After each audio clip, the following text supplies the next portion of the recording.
Look, I'll hold my hands up, and I think I've told you this before. I'm not an Apple fan. Okay.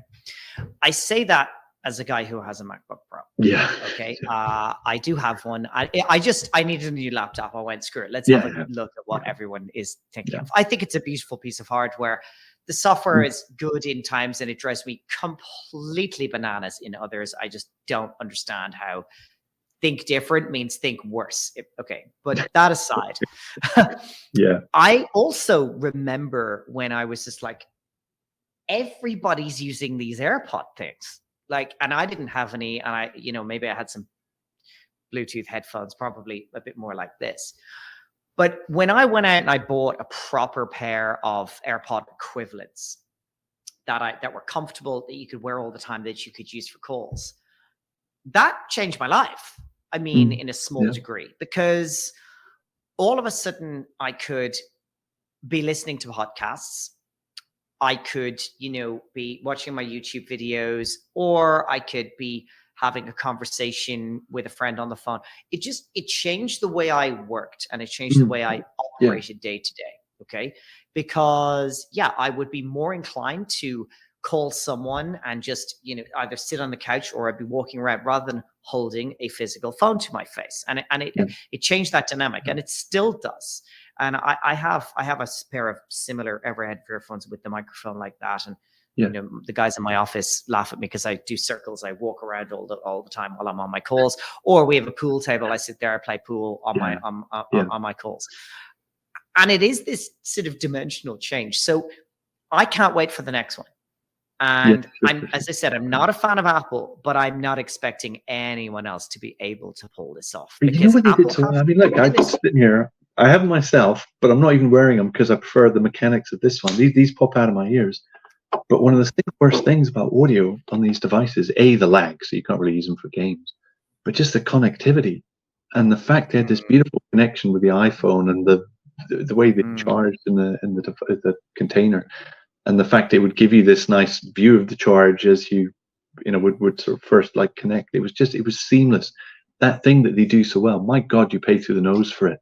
But I can see why people do become. I mean, I like them despite myself. Everything I can have is Apple, but it's begrudgingly because I'm unwillingly paying the Apple tax. But nobody does it quite like it.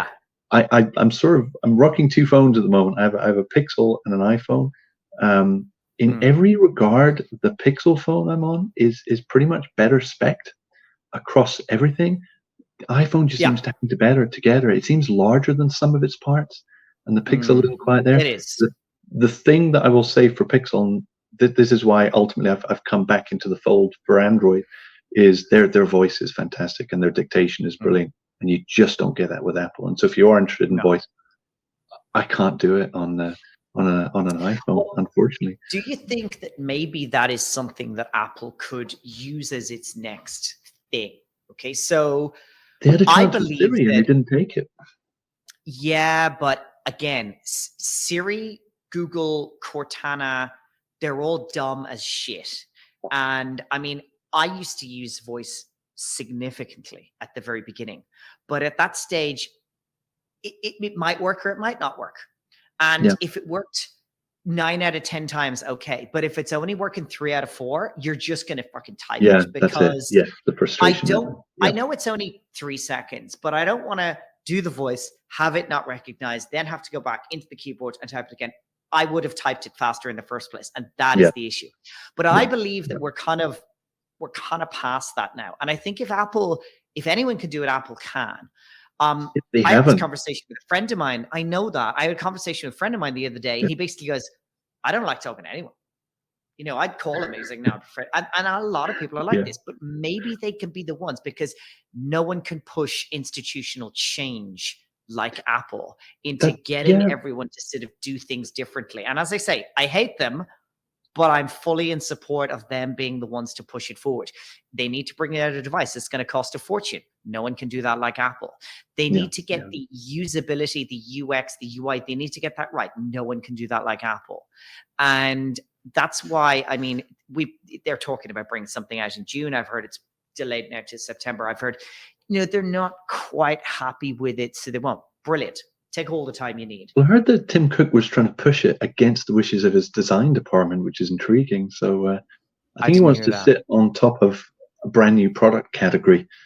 But if Apple is good at one thing, I think with the debacle with Apple Maps, that hurt him a bit. And it's a long time ago now, but it was, that's some bad press on that one. They definitely don't want a repeat of that. And who knows what it would do to the share price, but I'm not a financial advisor.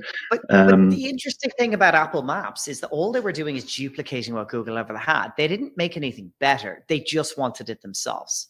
And that's fine. There's nothing wrong with that. Lots of companies need to do that. But, you know, if you really want to do like Apple, you got to do it. Where I think they're going to do better is they're going to knock out Google and they're going to replace it with their own large language model AI search. And then all of a sudden, you know, everyone on iPhone is going to be using this search and not Google. And that's where I see the major disruption happening in the market.